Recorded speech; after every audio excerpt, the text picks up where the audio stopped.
আমি বেলজিয়াম আওয়ামী লীগের পক্ষ হয়ে আপনাদের প্রতি কৃতজ্ঞতা জানাচ্ছি। আজকে বাংলাদেশ আওয়ামী লীগকে নিষিদ্ধ করার প্রতিবাদে আজকের এই সমাবেশের আয়োজন করা হয়েছে। বাংলাদেশ আওয়ামী লীগকে কেউ নিষিদ্ধ করার এখতিয়ার রাখে না। আওয়ামী লীগের নেতৃত্বেই বাংলাদেশের স্বাধীনতা এসেছে এবং যুদ্ধকালীন সময়ে আওয়ামী লীগ সরকারের অধীনেই সেক্টরগুলো পরিচালিত হয়েছে, সেক্টর কমান্ডারদের নিয়োগ দেওয়া হয়েছিল। জিয়াউর রহমান সহ প্রত্যেকটি সেক্টর কমান্ডারকে আওয়ামী লীগ সরকারে নিয়োগ দিয়েছিলেন। এই সরকারের রাষ্ট্রপতি ছিলেন জাতির পিতা বঙ্গবন্ধু শেখ মুজিবুর রহমান, উপরাষ্ট্রপতি বঙ্গবন্ধুর বর্তমানে ভারপ্রাপ্ত রাষ্ট্রপতি ছিলেন সৈয়দ নজরুল ইসলাম, প্রধানমন্ত্রী ছিলেন তাজউদ্দিন আহমেদ। তাদের সরকারই তাদেরকে নিয়োগ দিয়েছিল এবং মুক্তিযুদ্ধ পরিচালিত হয়েছিল এবং প্রত্যেকটি সেক্টর কমান্ডার 400 টাকা করে সেই সরকারের কাছ থেকে ভাতা নিয়েছে।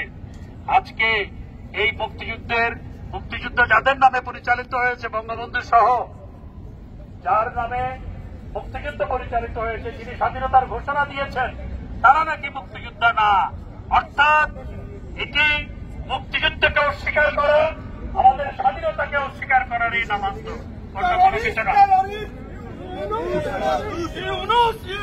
টেরোরিস্ট আওয়ামী লীগকে নিষিদ্ধ করে কোনো লাভ নেই। বাংলাদেশের 50% বেশি মানুষ আওয়ামী লীগকে সমর্থন করে। আর আজকে যদি বাংলাদেশে মানুষকে জিজ্ঞেস করা হয় তাহলে শেখ হাসিনাই ভালো ছিল এরকম বলবে 80% মানুষ।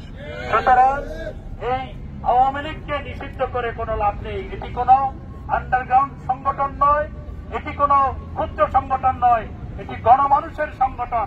আওয়ামী লীগকে নিষিদ্ধ করা মানে বাংলাদেশের 8 কোটি 9 কোটি মানুষকে নিষিদ্ধ করে দেওয়া, এটি কোনোদিন সম্ভবপর নয়। এখন আমরা দেখতে পাচ্ছি আওয়ামী লীগকে নির্বাচনের বাইরে রেখে একটি ভাগবাটোয়ারার নির্বাচন করার জন্য এখন নানা ধরনের বৈঠক হচ্ছে। এই ভাগবাটোয়ারার নির্বাচন বাংলাদেশের মানুষ মেনে নিবে না এবং আন্তর্জাতিক সম্প্রদায় মেনে নিবে না। আপনারা দেখেছেন আমাদের জননেত্রী শেখ হাসিনার মনোবল শক্ত আছে, আমাদের নেতা কর্মীদের মনোবল শক্ত আছে। ইউরোপে বিদেশে যেইভাবে আমাদের নেতা কর্মীরা আপনারা যেভাবে ঝাঁপিয়ে পড়েছেন, এজন্য আপনাদের প্রতি কৃতজ্ঞতা জানাই। আমরা দেশ থেকে যারা এসছে আমাদেরকেও আশ্রয় দিয়েছেন, এজন্য আপনাদের প্রতি আমি কৃতজ্ঞতা জানাই। সুতরাং হতাশ হওয়ার কোনো কারণ নেই।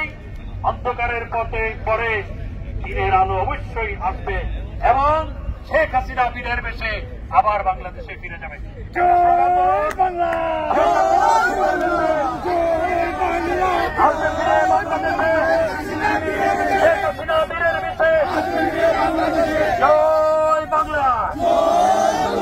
জয় বঙ্গবন্ধু।